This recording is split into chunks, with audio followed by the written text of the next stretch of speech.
Wan Shaharuddin Wan Ladin has responded to C4 Centre on their statement about the use of edited videos in Muidin's trial. Meanwhile, Anwar Ibrahim has announced that the government will cut down on some spending amid skyrocketing oil prices. Stay tuned for this and more on KiniNews. The prosecutor in Muhyiddin Yassin's case has stressed that the trial will not be relying on edited videos alone. This came in response to criticism leveled against perceived double standards by the MACC. The lead prosecutor in Muhyiddin Yassin's corruption trial has defended the use of edited videos in his case against the Bersatu president. This came after the Center to Combat Corruption and Cronyism urged MACC to clarify its position on using edited videos as evidence in investigation into the former premier. Deputy Head 2 of the Attorney General's Chamber's Trial and Appeal Division, Wan Shaharuddin Wan Ladin, said it was his decision to use edited videos in the trial and not MACC Chief Commissioner Azam. Wan Shaharuddin said C4 Center should be fair to Azam as this is beyond his control. He told Mishikini that it is his call since the trial has begun and he thinks he is not answerable to C4 Center. He added that the videos were used to show Muhyiddin acknowledging that funds were channeled to Bersatu and that he did not pocket the money. He said this will be followed up by other evidence, including testimony from bank officers. When asked for his perspective on the contradiction regarding the use of edited videos, Wan Shaharuddin said it is because prosecutors and enforcement agencies have different goals. He said investigations have one objective and prosecution has another. He added that they only prosecute cases that have a 99% chance to win and the remaining 1% is God and the court. C4 Center had called on the MACC to clarify their position on the matter last night. It said that while the attempt to submit the TikTok videos should not be criticized, it showed a double standard on MACC's part. The Center to Combat Corruption and Cronyism has urged the MACC to clarify its position on using edited videos as evidence in investigations. This came following the MACC's attempt to tender edited TikTok videos as evidence in a corruption trial against former Prime Minister Muhyiddin Yassin. In a statement to Mlishikini, C4 Center Chief Executive Officer Pushpan Murugia said that in any court case, the authenticity of any evidence is generally a matter to be proved. He added that the attempt to submit the TikTok videos should not be criticized, as even if they are edited, they may possess probative value that the court could rely upon if the videos are deemed relevant and admissible. However, he said it casts significant doubt on MACC Chief Commissioner Azam's prior position on the Sabah scandal videos, which were deemed unusable and not credible due to being edited. Given this contradiction, he said C4 Center believes that the MACC should make a public statement clarifying their position on the use of edited videos as evidence in investigations. Pushpan added that such a double standard would reflect poorly on MACC's credibility and risks eroding public trust on the agency further. Mlishikini has reached out to MACC for comment.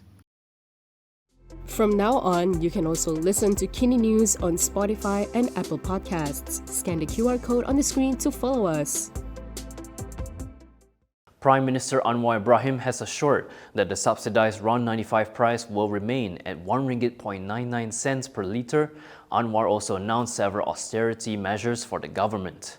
Prime Minister Anwar Ibrahim has announced austerity measures for the government amid skyrocketing oil prices due to the intensifying conflict in the Middle East. While assuring that Putrajaya will maintain the Budi 95 fuel subsidy for Malaysians, Anwar said foreign travel for ministers and all government departments will be limited, except for those that have already been scheduled and are compulsory to attend. Sebagai petanda supaya pimpinan memulakan langkah yang lebih positif, saya telah memutuskan bersama di Jemaah Menteri tadi supaya semua agensi kerajaan dan GLC dan GLIC tidak akan menganjurkan perayaan rumah terbuka Aidilfitri. Ini memberikan satu mesej supaya perbelanjaan lebih cermat dan sederhana. Dan untuk itu juga menteri dan seluruh anggota pentadbiran dan jabatan-jabatan dihadkan ke lawatan ataupun kunjungan luar negara, melainkan yang memang dalam jadual yang wajib dihadiri. Muda has joined calls for a royal commission of inquiry into the MACC corporate mafia allegations, regardless of whether Azam Baki's contract is extended. It said this is as the issue is bigger than one individual. Muda has responded to reports that there is a possibility that MACC chief Azam Baki's contract would not be renewed. In a statement last night, the party said this should not be used as a reason to avoid holding an RCI into the so-called corporate mafia, the share ownership issue, and other related matters.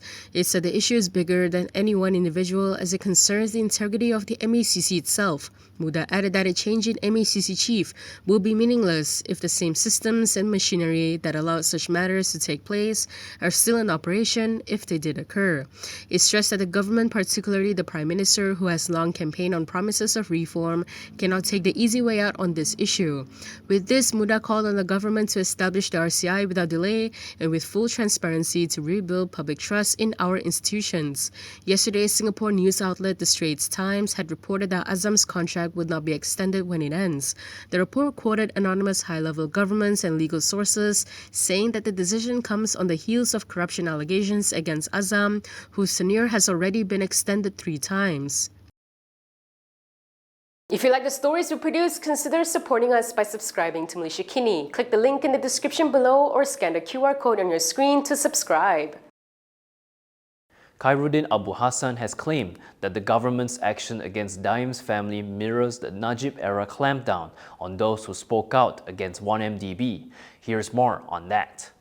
Past member Khairuddin Abu Hassan has claimed that Prime Minister Anwar Ibrahim's painting of Daim Zainuddin's family as those attempting to destabilize the country through foreign intervention is similar to Najib Abdul Razak's crackdown on those vocal against 1MDB. In 2015, Khairuddin had travelled to multiple countries to lodge reports over the 1MDB scandal, leading to his arrest and detention under the Security Officers Special Measures Act 2012 or SOSMA. He was investigated under Section 124C of the Penal Code on attempts to commit activities detrimental to parliamentary democracy and was charged under Section 124L for alleged sabotage of financial institutions. Daim's widow Naima Abdul Khalid is now being probed over similar allegations, namely under Section 124B for allegedly threatening parliamentary democracy. According to Khairuddin, his case and the one involving Daim's family are similar in that neither deliberately sought to sabotage the government. He told Malaysia Kini that Daim's family wanted to counter accusations against him and preserve his good name, and that has nothing to do with undermining democracy. He claimed that the probe shows that the law and authorities are being used to intimidate critics and political rivals. He stressed that what happened to him was evidence of that happening in the past and now it is happening again. On March 2nd, a 13-page communications plan understood to be prepared in August last year as part of Daim's family's efforts to preserve the former finance minister's reputation amid legal action by the MACC was leaked. The plan outlined a strategy that seemingly sought to undermine the government's narrative by framing legal proceedings against Daim and his family as a politically motivated attack. Naima had previously denied involvement in an alleged plot to topple the government. She said the content of a police report over the matter was false and preposterous. Muidin has addressed why Ronald was only suspended despite admitting that he had been directly involved in several programs with Hamza and had also met Zahid in Bangkok last year. When questioned by reporters, this was his response.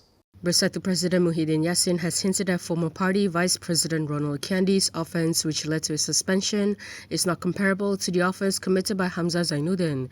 He said this was why the party's disciplinary board did not expel Kiandi. Muidin explained that although Kiandi was with Hamza during a meeting with UMNO President Ahmad Zahid Hamidi in Bangkok, it was the former Bersatu Deputy President who led the negotiations without the approval of the party's top leadership.